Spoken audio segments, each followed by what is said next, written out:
अस्सलाम वालेकुम स्टूडेंट्स, आज हम स्टडी करेंगे comparison of reactivities of alkali and alkaline earth metals. This is very important topic. हमने ये डिस्कस करना है कि एल्कली मेटल्स और एल्कलाइन अर्थ मेटल्स की रिएक्टिविटीज़ में क्या डिफरेंस है। इनकी रिएक्टिविटीज़ में डिफरेंस को अंडरस्टैंड करने के लिए सबसे पहले हमें ये देखना पड़ेगा what is the position of alkali and alkaline earth metals in the periodic table. तो एल्कली मेटल्स बेसिकली होते हैं the elements of group 1A। These are lithium, sodium, potassium, rubidium, cesium.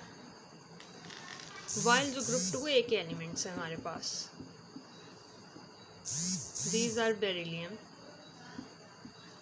magnesium, calcium, strontium, and barium. So hydrogen is not considered as alkali metal because hydrogen is a gas. Hydrogen को हम group 1A में रखते हैं क्योंकि hydrogen की भी tendency होती है टू लूज़ 1 इलेक्ट्रॉन, लेकिन हाइड्रोजन बेसिकली एल्कली मेटल नहीं। सो इन एलिमेंट्स की ये प्रॉपर्टी होती है, जो एलिमेंट्स हैं ग्रुप 1A के उनको हम एल्कली मेटल्स कहते हैं और ग्रुप 2A के एलिमेंट्स को हम एल्कलाइन अर्थ मेटल्स कहते हैं। तो एल्कली मेटल्स की जो इलेक्ट्रॉनिक कन्फिग्रेशन होती है this is NS1 valence shell electronic configuration, because all these alkali metals have 1 electron in their outermost shell, जबकि 2A के जो एलिमेंट्स होते हैं they are called as alkaline earth metals, और इन सब की electronic configuration valence shell electronic configuration is NS2। Now we will consider कि आयनाइजेशन एनर्जीज़ में क्या डिफरेंस है एल्कली और एल्कलाइन अर्थ मेटल्स की। तो आप हमेशा ये याद रखें कि एल्कली मेटल्स ज़्यादा रिएक्टिव होते हैं as compare to alkaline earth metals, क्योंकि एल्कली मेटल्स की आयनाइजेशन एनर्जी लो होती है as compare to alkaline earth metals. And ionization energy of alkali metals decreases down the group, क्योंकि एल्कली मेटल्स का जैसे जैसे हम डाउन द ग्रुप इंक्रीज़ होते जाते हैं तो एटॉमिक रेडियस इंक्रीज़ हो जाता है। एटॉमिक रेडियस जब इंक्रीज़ हो जाएगा it become easier for the alkali metal to lose its valence electron.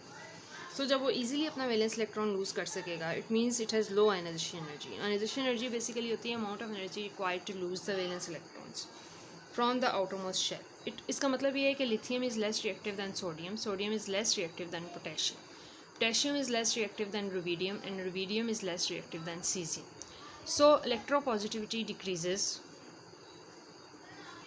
Electropositivity basically decrease होती है from left to right while it increases from top to bottom, और reactivity भी इंक्रीज़ हो जाती है एल्कली मेटल्स की फ्रॉम टॉप टू बॉटम।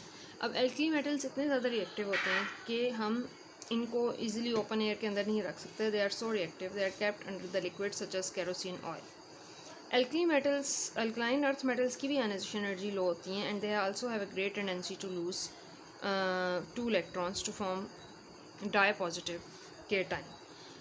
ये जब भी आयन फॉर्म करते हैं तो इनके ऊपर +2 चार्ज आता है, जैसा beryllium +2, magnesium +2 and so, but they are less reactive than alkali metals. इसका रीज़न ये होता है कि इनकी आयनाइजेशन एनर्जी थोड़ी सी एल्कली मेटल से ज़्यादा हो जाती है। And magnesium is more reactive than beryllium, and calcium is more reactive than magnesium.